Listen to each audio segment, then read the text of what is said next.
Morning.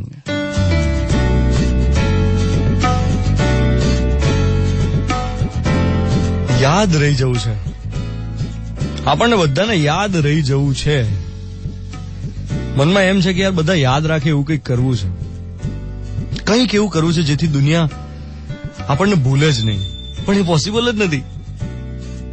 કેટલા બધા લોકો એવા હોય છે જેમના મનમાં વિચિત્ર ઈચ્છા હોય કે યાર કંઈક એવું કરવું જેથી દુનિયા યાદ રાખે. અલા પણ લોકો કેટલો વખત યાદ રાખશે?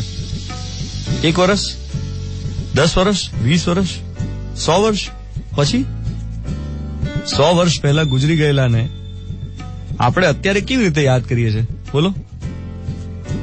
તો પછી મનમાં આ ઝંખના, આ મહેચ્છા આટલી પ્રબળ કેમ છે કે કંઈક એવું કરવું જેથી દુનિયા યાદ રાખે?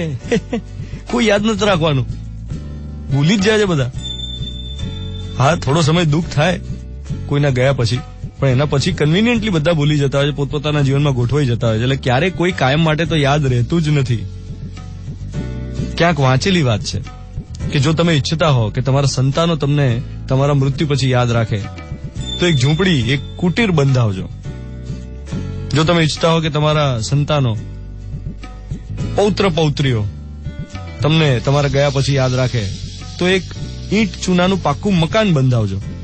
અને તમે એવું ઈચ્છતા હો કે તમારા પ્રપૌત્ર, મતલબ ત્રીજી પેઢી, ચોથી પેઢી તમને યાદ રાખે તો એક કિલ્લો ચણાવીને ગામ વસાવજો.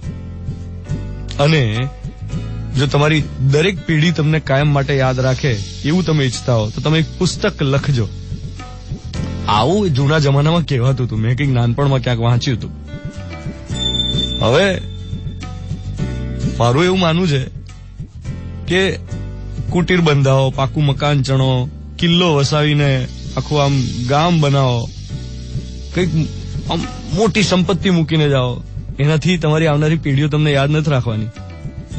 કાળના સપાટામાં તમે આ ઘર, માલ મિલકત, સંપત્તિ, ઇમારતો, રોડ, શહેર, દેશ બધું ભૂસાઈ જવાનું છે કાળના સપાટામાં. એટલે આજે જયારે લોકો ડોનેશન આપ્યા પછી પેલી નામની તકતીઓ જડાવતા હોય ને ત્યારે મને હસવું આવે.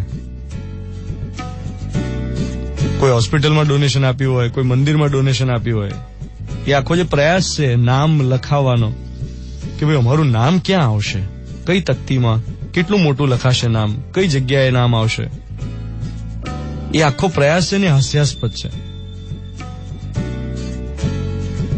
એ નામ જડાવવાની ઝંખના રાખવી એના કરતા અત્યારે જે છે એને ઉજવી લઈએ ને, કારણ કે સચ કોઈ યાદ તો રાખવાનું નથી.